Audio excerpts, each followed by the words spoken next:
Chapter 74 The Oasis.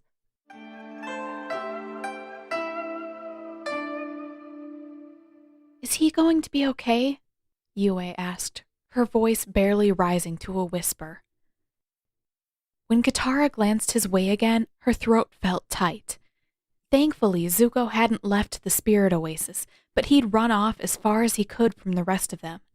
And for what felt like an hour or so, he'd been firebending at the walls and letting out incoherent shouts of rage and anguish, she had to assume. I don't know, she whispered in reply. I've never seen him like this before. She suspected that she'd been close to seeing it before. Back on his ship, just before the explosion, he'd stormed off in much the same way, full of fury and flames, but doing a poor job of hiding the layers and layers beneath that, terror and pain and helplessness. But back then, she hadn't recognized any of it. She'd never seen him fighting so hard to bury the hurt back then, and even now, she'd never seen it all burst out of him like this. It hurt to watch.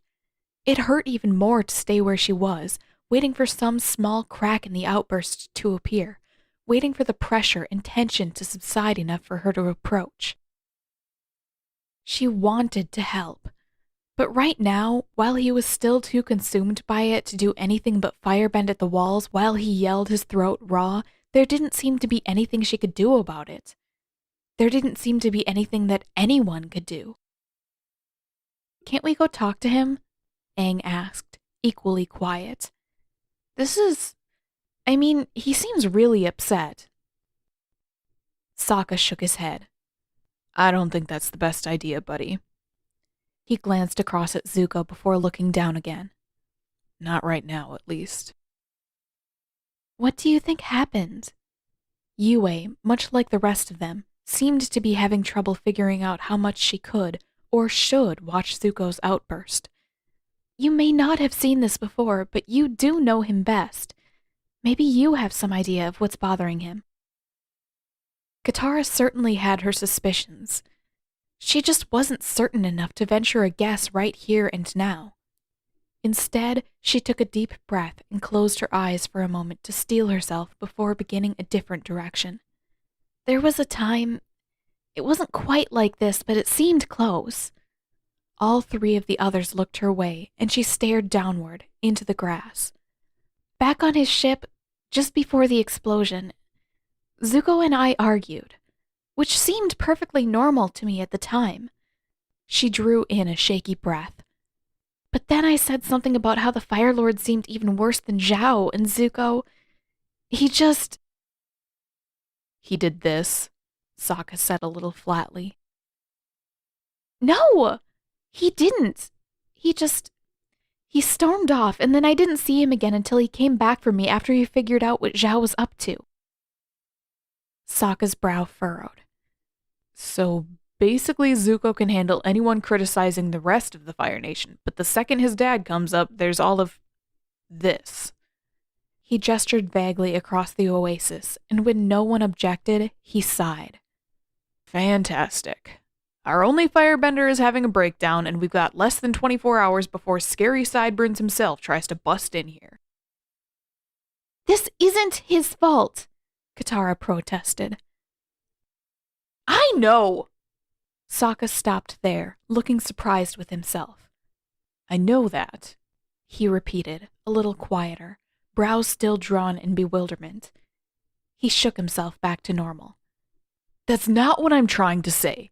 All I mean is that, yeah, the guy probably has a shitload of awful to deal with, but this is not exactly the best time for it. A few days ago would have been great. Or a few days after this is over, maybe. Katara frowned. Well, it's happening now. This time, it was Aang who spoke up. Do you think he's going to be okay? Katara couldn't answer that question with any more certainty now than she could a few minutes ago. All she knew for certain was that she hoped so. He had to be okay. And, as soon as she found an opening, she would do all she could to make sure of it. It seemed like a long time passed in silence before Zuko finally ran out of steam and dropped back against the wall, hand cupped around his scarred eye like it was still hurting him. Katara's insides tied into knots, and her eyes began to prickle, but she forced herself to wait another few minutes to be certain that he was done before she finally stood. "I'm going to go talk to him." "Katara, wait!" Aang grabbed her hem before she could go. "I want to help. Should I come too?" She glanced across the oasis to where Zuko sat, curled up in a ball with his head resting on his knees. Shaking her head, she pulled free of Aang's grasp. "No, I think I have to do this alone." "It has to be you?" Sokka asked a little sourly. "What? Do you want to go talk to him?" "Well, no. I just don't see what you're going to say that could possibly make a difference." Katara shrugged. "I'll figure that out when I get there. I always do." She started to go, then paused, pulled a little water from the pool, and froze it into a snowball. "Good luck, Katara," Yue said softly. Katara shot a small, grateful smile back over her shoulder before she began walking again. The Spirit Oasis wasn't particularly large. In fact, it might have even been smaller than the waterbending arenas, and yet it seemed to take ages for her to cross the stream and make her way around to where Zuko sat against the far wall. Curled up like that, he looked unusually small and defenseless, and Katara had to take a deep breath to drive away the lump in her throat.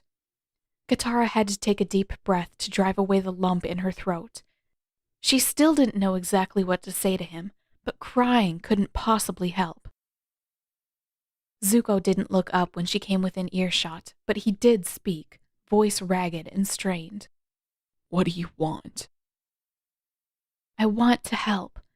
I want to do whatever I can to make things okay." She swallowed. "I brought you some ice," she said, holding the snowball out as an offering. She wanted to believe that it was the sound of her voice that made him raise his head, but it seemed more likely than not that it was the strangeness of the statement that caught his attention. Zuko looked up just far enough to squint at her. "What? Why would you?" "Because it looked like your scar was bothering you. I thought that ice might help." "Oh." After all the shouting, his voice would scarcely raise above a whisper, and what remained of it sounded fragile and painful. His forehead creased, and his hand twitched like he was fighting the urge to clutch the aching side of his face again. Finally, he gave in and reached out for the snowball. "It's not exactly ice." "Yeah, well..."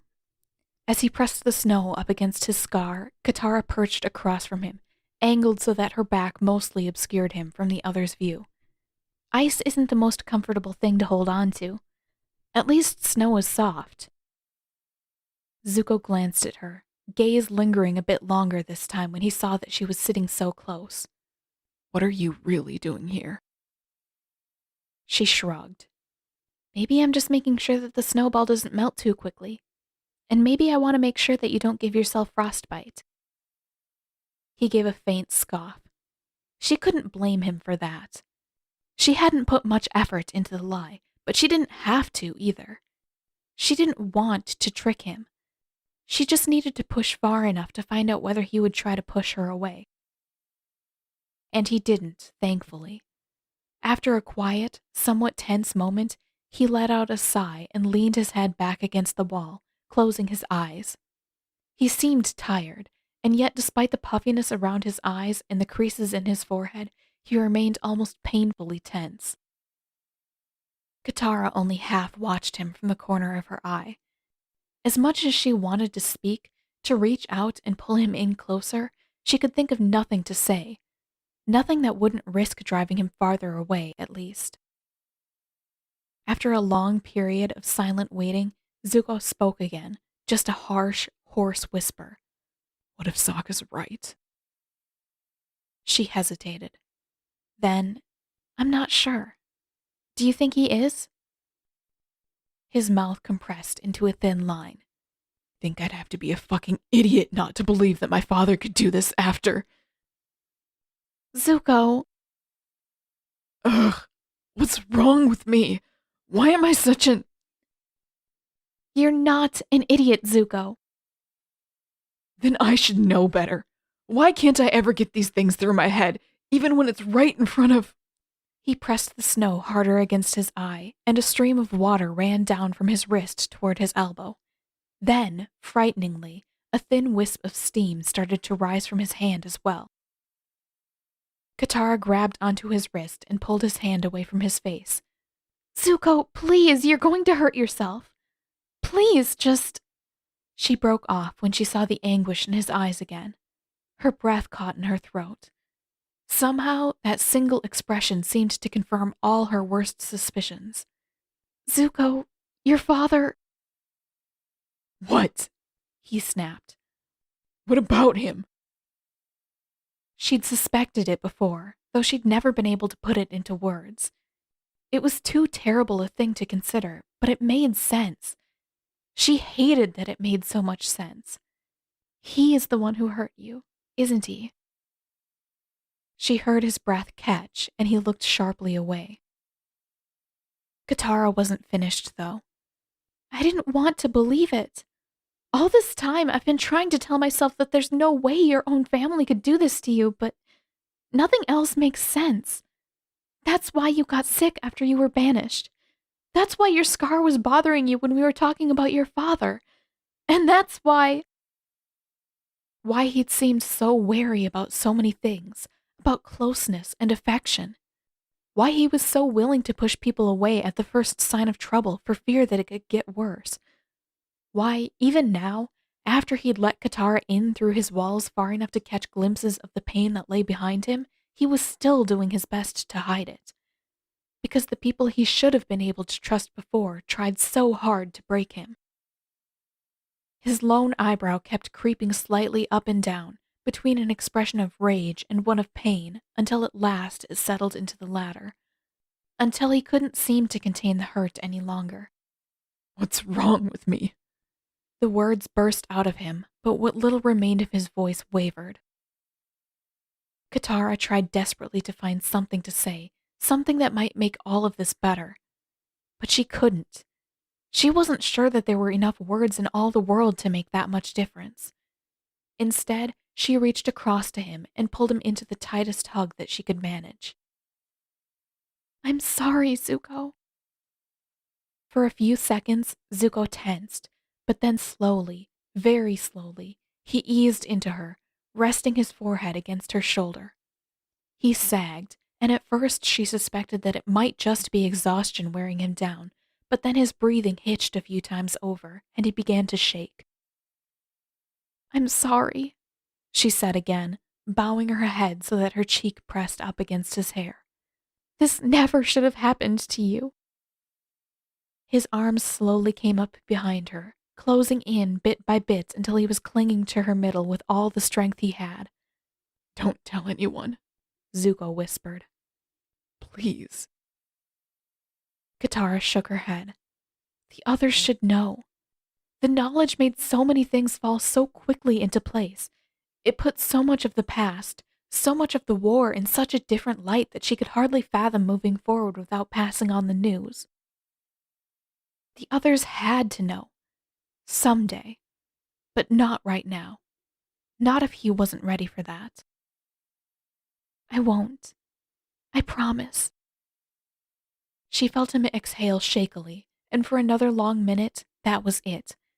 He didn't move, he didn't speak, and neither did she. What else could she possibly say? If there were any words that could possibly make a difference, surely his uncle would have found them in the past 3 years. Maybe holding him wouldn't make any difference either, but for now it was the best she could come up with. Eventually, he shook his head a little, still curled against her shoulder. I should have seen this coming, he whispered. His voice was still so ragged that it sounded like it hurt to speak, but Katara made no effort to stop him. I know what he's capable of. I've seen it before. I've felt it. He shuddered, and his arms tightened around her. My father planned this. All of it. Even the explosion. Another shaking breath. My father wanted me dead. He still does. All she could do was hold him closer. I'm so sorry, Zuko. He shook his head again. I can't understand what's so wrong with me. I never stopped trying to do the right thing, and it still wasn't enough. What more does father want from me? Nothing. Nothing at all. She hated how quickly the answer came to her mind. She hated how certain she felt. Of course his father was the Fire Lord, but that shouldn't mean that he was any less of a father. That shouldn't mean that Zuko had to bear the full brunt of the Fire Lord's wrath himself. But the Fire Lord was still the Fire Lord, and clearly family meant as little to him as anything possibly could. Clearly, if he hadn't been able to see the brilliant, shining warmth in his own son, then the Fire Lord was every bit as bad as Katara had ever guessed. Or worse. Probably worse. She could feel small patches of dampness beginning to gather on her shoulder as Zuko continued to shake, and she closed her eyes, pressing her face into the soft hair at the back of his head. She wished that there was more that she could say, more that she could do to reassure him that this wasn't his fault, that there was nothing he could have ever done that would justify this sort of cruelty, that, no matter what his father had tried to tell him, Zuko was a good person, and he deserved so much better than this. That anyone who tried to tell him otherwise didn't deserve his loyalty anymore. But her throat was tight, and even if she could find the words, she wasn't sure that they would make it past her lips. She was even less sure that Zuko would hear her if they did. She lost track of how long they sat like that, Zuko breathing in shallow, shuddering bursts, his arms occasionally tightening around her like he was afraid that he would drift away without her there to keep him anchored. She wondered when he'd last had someone to hold on to like this, someone who would sit with him through the pain. She wondered if he understood how desperately she wished that she could reach deep down inside of him to clear away the broken pieces and make room for the light and warmth in his heart to blossom instead. She'd seen that side of him before. She knew it was there. She wondered how many times the pain had gotten in its way. It took a long time, but when Zuko finally loosened his grasp and pulled away, he was steadier than before. His face was puffy in places from the crying, but he seemed not happier, but at least less miserable, less lonely and lost. He drew in a long, shuddering breath and wiped at his face with his sleeve, then cleared his throat. Sorry, he croaked, looking downward. Katara brushed the back of his hand before sitting back just a little, just far enough away that their knees didn't quite touch when they both sat cross-legged. Why are you apologizing? He cleared his throat again, but it still didn't make any real difference. The shouting had left his voice raw, and it would take time to heal. All of that. I shouldn't be so touchy. She found his hand again and squeezed it. Well, I'm not going to apologize for hugging you, so you shouldn't have to either. His face tightened into a half-hearted grimace, apparently the nearest thing to a smile that he could manage, and he kept his eyes fixed somewhere low and off to the side. Another few seconds passed in silence before he spoke again. I don't know what I'm supposed to do anymore. Katara frowned. Don't you think we're past supposed to? What? I mean, you've been making your own decisions and finding your own way for a while now. I thought that was going pretty well. He scoffed. Going well? You're with us, she pointed out. We have a plan. We're going to stick together and we'll all make it through this okay. You have friends who care about you and... He looked up, brow furrowing. Friends? Her face warmed a little. Well, I guess I can't speak for the others, but there's at least one of us. His mouth opened, and it took a beat before he managed to speak. But I thought, after all of that... It'll take a lot more than that to make me forget that you're one of my favorite people. Her thumb traced lightly across the back of his hand. If that's not enough to make us friends, I don't know what is. His expression softened ever so slightly toward a smile. You have weird tastes in friends. She offered him a small smile. You have met my other friends, right? I'm not sure how that's surprising. She looked down at their hands, still laced softly together. I guess the Fire Nation Prince part did catch me off guard. At that, his brows furrowed again, and he rubbed his forehead with the heel of his hand. How am I supposed to do this? His voice dropped again, and it sounded rougher and more painful. I'm already a traitor for fighting Zhao. How can I go against my own family? How much can you possibly owe them? Katara countered. After everything they've done! Zuko frowned, staring down at his hands. But I'm still Fire Nation. They're still my people. My family. And the rest of the world is still going to want me dead if I try to pretend otherwise. What am I supposed to do? Stay with us. With me. We'll make sure that you have somewhere to belong. She took an extra moment to push all of that back down.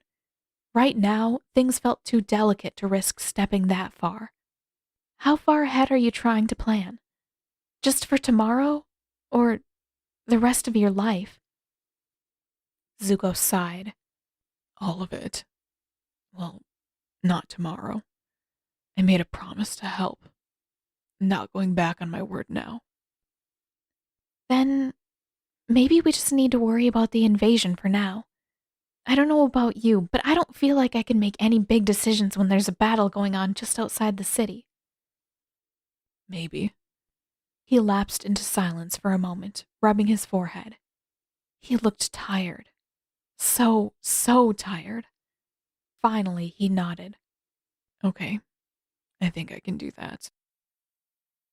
Katara squeezed his hand again.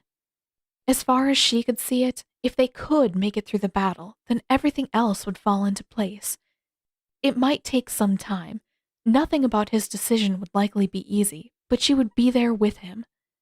And once they were done fighting for their lives, he would have all the time, all the space he needed to think things through. They were quiet for a few more minutes before Zuko finally sighed again and pushed himself to his feet. He offered a hand to her. I suppose I'll have to face the others sooner or later. She took his hand and rose alongside him. Only if you're ready to. He shrugged, then cast a glance over her shoulder to where the others were still waiting by the pool. They were watching all of that, weren't they? Well, maybe not all of it. Zuko let out a faint scoff. You're a bad liar. His voice still crackled from overuse, but at least his expression had eased a little. Smiling, she nudged him. I must be spending too much time around you. I used to be a great liar. This time, when he tried to smile, it made it almost all the way up to his eyes. Does that make me a good influence or a bad one? She gave his hand a slight tug as she started back across the oasis. I think I'm still figuring that out.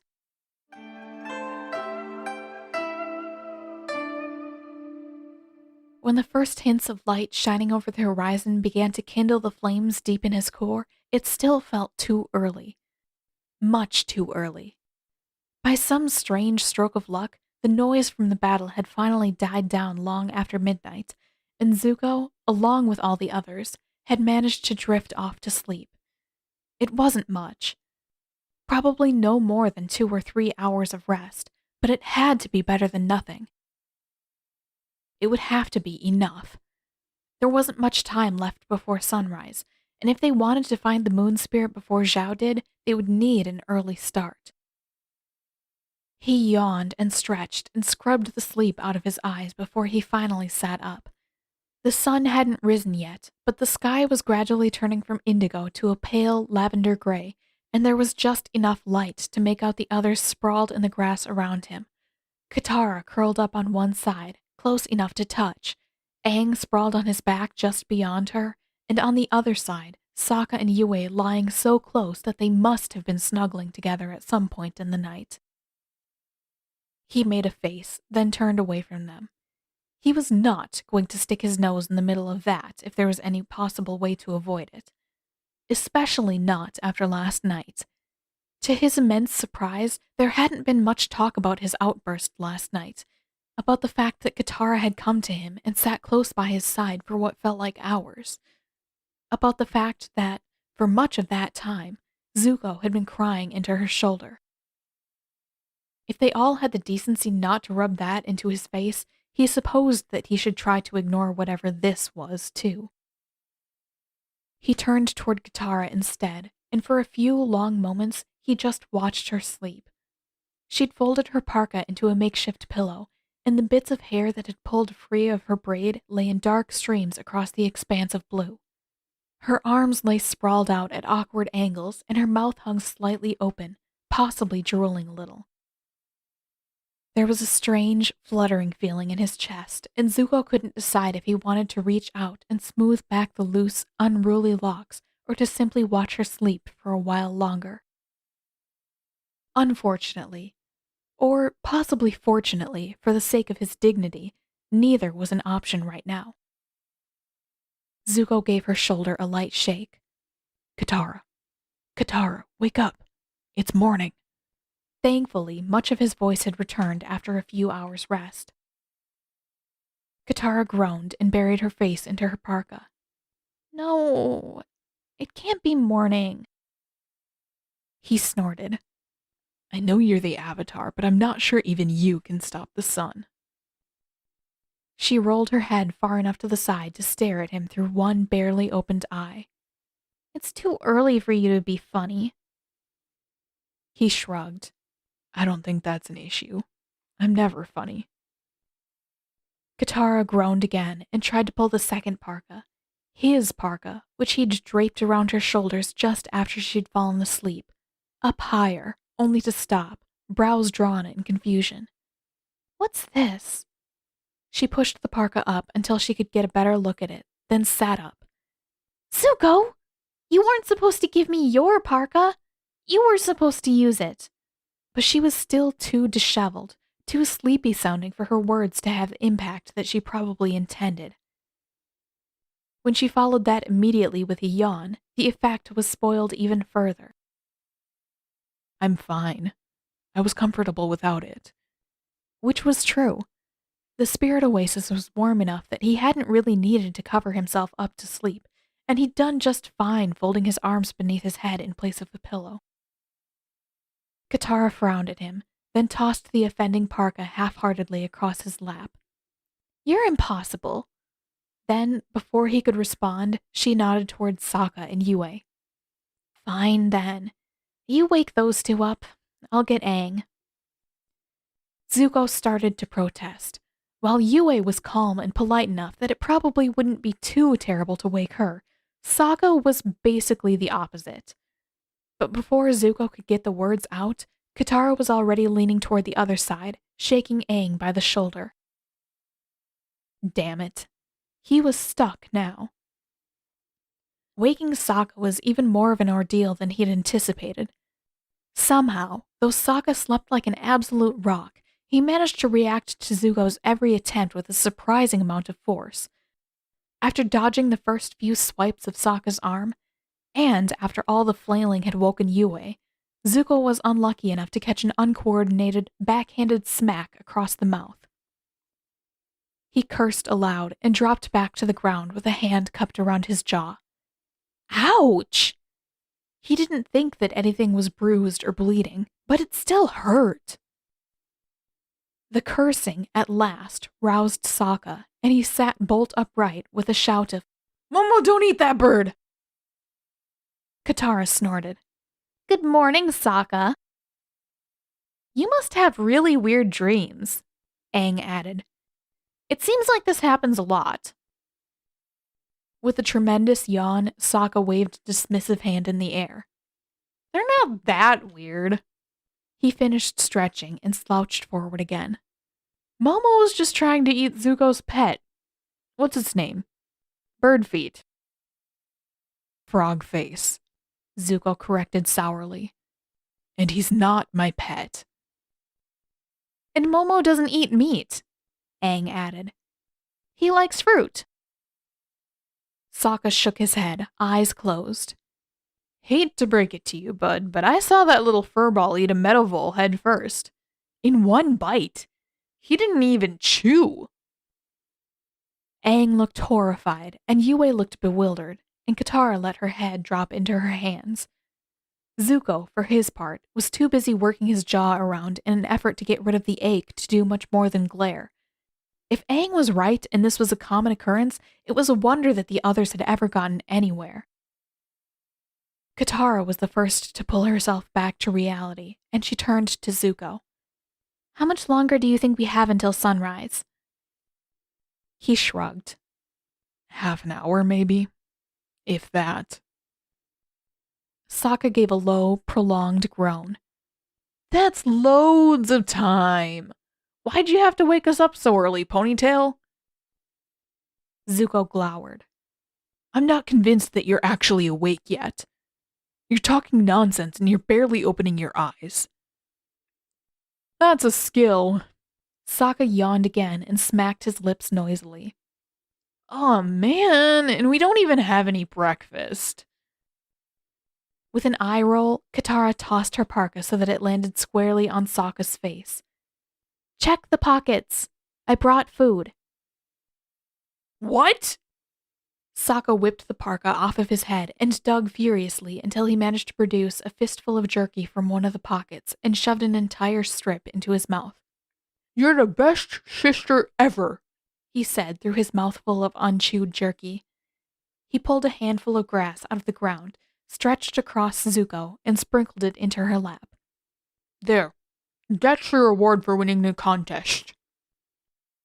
Ugh! Katara gathered up a clump of it, tossed it back at Sokka, then wiped the rest off of her skirt. Keep your reward. Fine. Then I'm demoting you. Aang's best sister now. One of Aang's eyebrows shot upward. I can think of a few problems with that. Nuh-uh. Sokka finally took a break to chew and swallow his mouthful of jerky. You were a girl in a bunch of past lives. You are a girl in your next life. That means you can be the best sister. And by that logic, I still win, Katara said. Because I'm Aang's next life. Sokka's brows furrowed, and he looked back and forth between the two of them for a second. Then, don't try to confuse me in the morning. That's not fair. You hogging all the food doesn't seem very fair either, so I guess we're even. Katara reached back around Zuko again. His face warmed with her proximity and grabbed her parka back from Sokka's lap. Split between the five of them, it wasn't much food. Enough for a small breakfast, but not much more than that. Enough that with the sun creeping up toward the horizon, none of them could worry too much about the food. In fact, within a few minutes, even Sokka fell quiet and turned to watch the eastern sky growing lighter and lighter over the Oasis walls. It wasn't much longer before they all finished eating, and Zuko stepped back along with Sokka and Yue to leave room for Katara and Aang to begin their meditation. Zuko thought back to the last time Katara had tried to meditate with him, how difficult it had been for her then, how much more difficult it had to be to concentrate right now, when the fleet was likely just waking up to the south of them, ready to resume their push forward, to try to burst through the last of the northern tribe's defenses before the full moon rose after sunset. Though he knew that it couldn't possibly help her, though he knew that he was too far away for her to notice and align her breathing with his, Zuko did his best to slow his own breathing, to quiet his own thoughts as though that might make it a little easier. As though he might be able to give her one last push into the spirit world so that she could find what they needed to know before Zhao arrived. And then, just when the sun began to cast its first golden rays across the sky, Aang's tattoos began to glow.